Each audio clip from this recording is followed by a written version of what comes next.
So I just came back from the 2025 OGP Global Conference, which was held this year in Spain. And my colleague behind the camera, Jane, has asked me to just download my initial thoughts, ideas and impressions while they're all fresh. So here we go. One of the things that really struck me the most was a very strong narrative about how open government is not a technical issue. It is as much a political issue. And not political in terms of partisan or party politics, but in terms of power. Open government is about who has the power, how they use it, and how they're held accountable, especially when it comes to accessing data, accessing information, and being able to make decisions.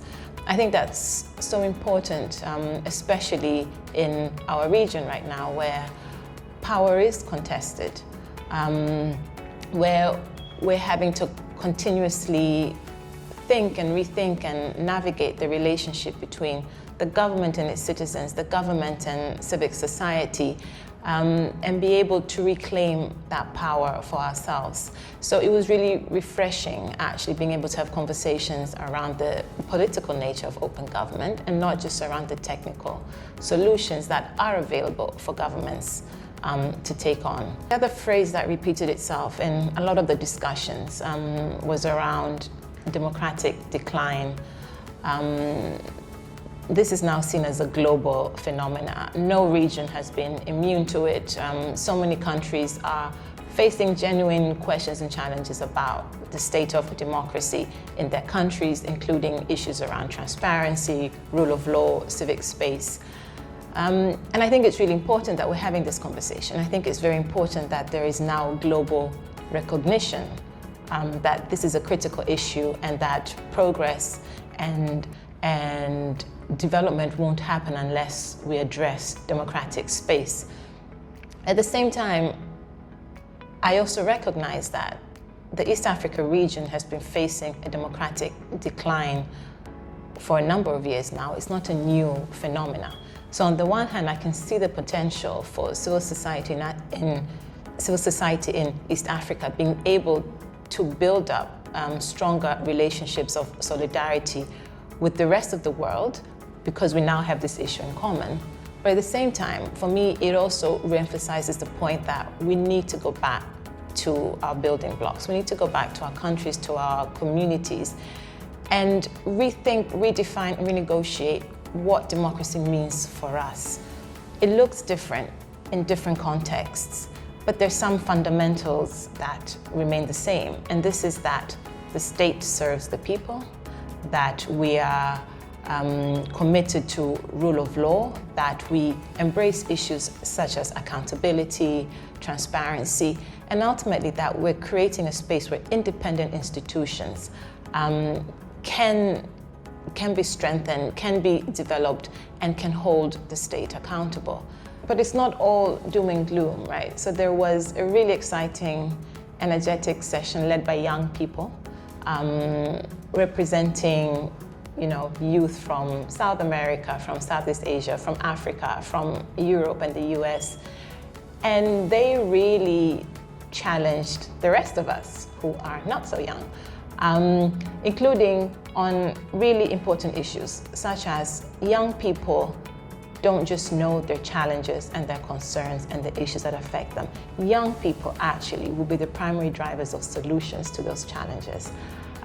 We need to be able to work with young people, not just to understand them, but to actually give them the space to co-create and drive the change that they think is so important in their lives. There was a very interesting comment that for many of us civil society actors, especially those that don't work specifically with young people, we tend to differentiate between national issues and youth issues. But when over 70% of your population are below the age of 35, youth issues are national issues.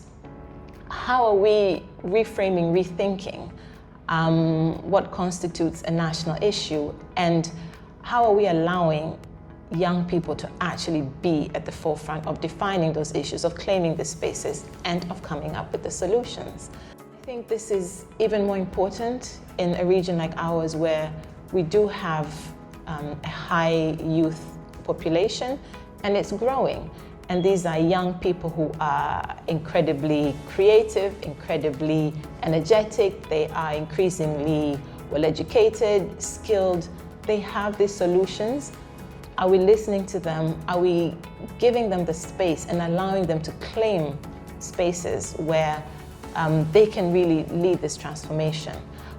There was a comment about how increasingly young people are on the streets, and the divide between the governments and what's happening on the streets. Another recurring theme was around civil society under threat.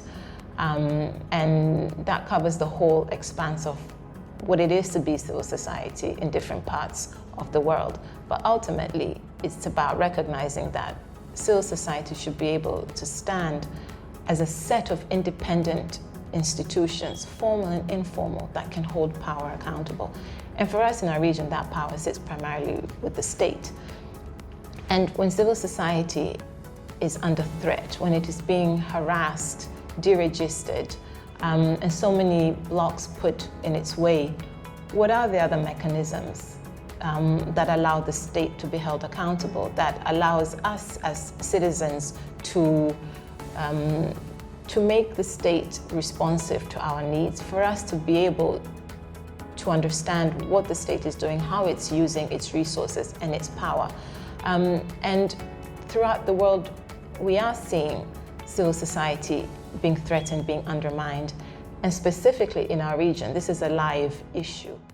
Ultimately, civil society is also about representing citizens, and it's about speaking truth to power. Speaking truth to power can be uncomfortable. It can be uncomfortable for us with the mandate to do so. It can be uncomfortable for those who are on the receiving end, who have to listen to this truth. It can be uncomfortable for those who don't feel like they have a seat on the table to even have that conversation with those in power. But because it's uncomfortable doesn't mean that we have to shy away from it. And because it's uncomfortable doesn't mean that it is wrong.